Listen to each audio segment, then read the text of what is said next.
Riêng mình đi gặp ai đó hỏi nhau.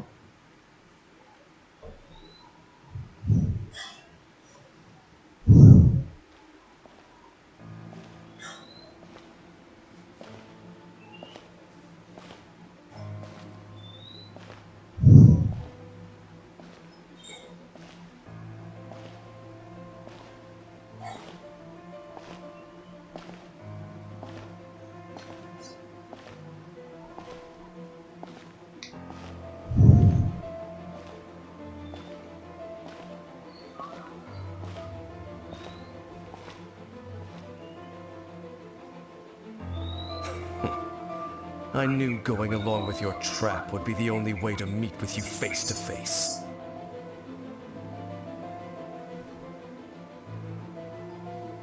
You risked your safety. That's quite the gamble, Dainsleif. But I believe that I am the one. So you came here all on your own? What about those followers of yours? When the Twilight Sword is prepared for battle, any army I could send would only be marching to their doom. Better that I face you. I know you must have a lot to say, but if it's a conversation you want, you'll have to defeat me first.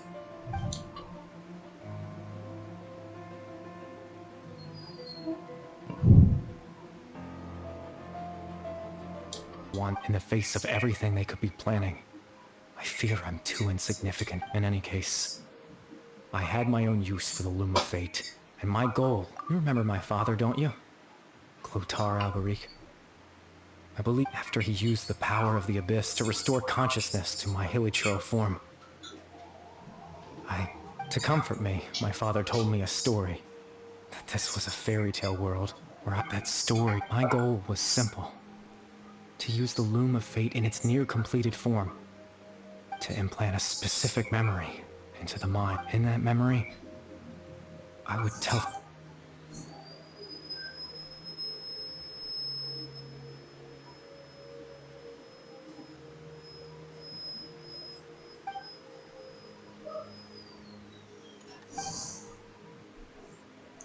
I can't change the world. All that's left of my... But now...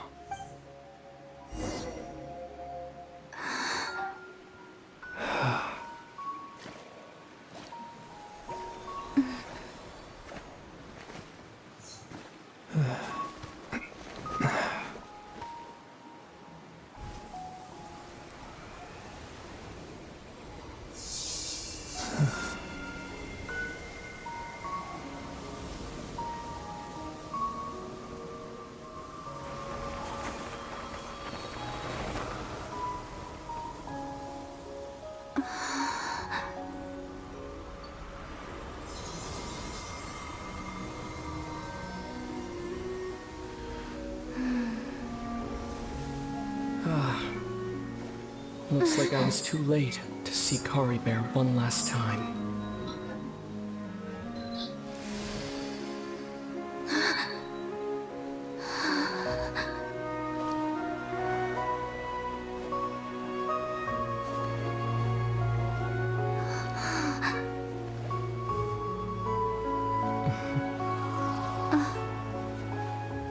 Caribert's consciousness is gone, and this space will soon disappear along with it.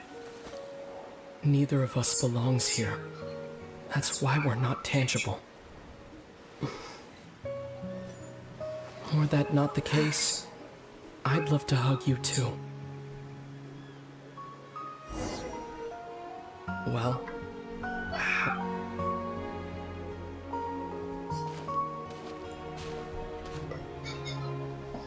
the chance to just stop and talk like this is certainly not easy to come by. Wouldn't you agree? That battle earlier was tough. The one against Dain, I mean. I didn't expect that after everything, he would still hesitate to raise his sword against me. Were it not for that, perhaps I'd still be no match for the Twilight Sword. Even after the Loom of Fate, huh?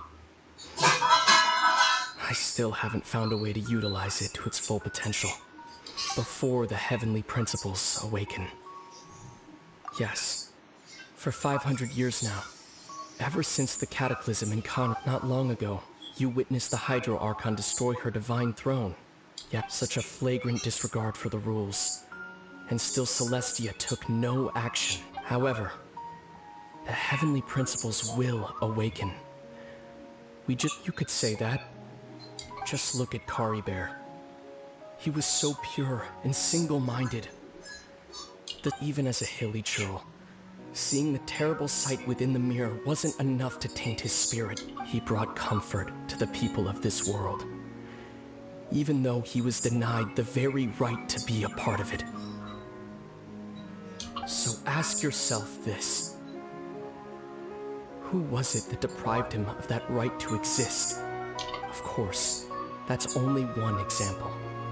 My feelings about the heavenly principles are too complicated to explain in just a... Lumine?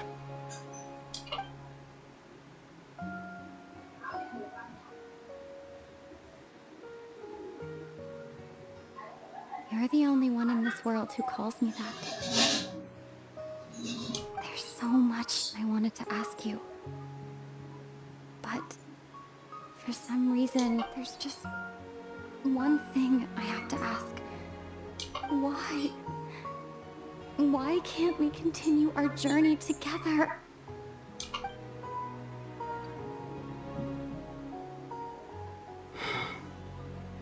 At the end of my journey, I arrived at a place known as the Sea of Flowers at the end. Do you remember? A long time ago, when we traveled between worlds together. You told me you wanted to find a place in the universe where that one flower was in full bloom. To have a place like that suddenly appear before me? Well, would you think of that as a coincidence? You mean? I miss you too, Lumine. But as this war continues to rage, and as I continue to seek that, I don't even know how to face myself sometimes. What's going on? This space has lost its tether. I doubt it'll... In fact, aside from our ability to physically interact with each other, there's something else you should know about this space. With Caribert gone, we won't be able to... Everything in this space will be wiped from existence, including all memory of our reunion. You're only telling me this now?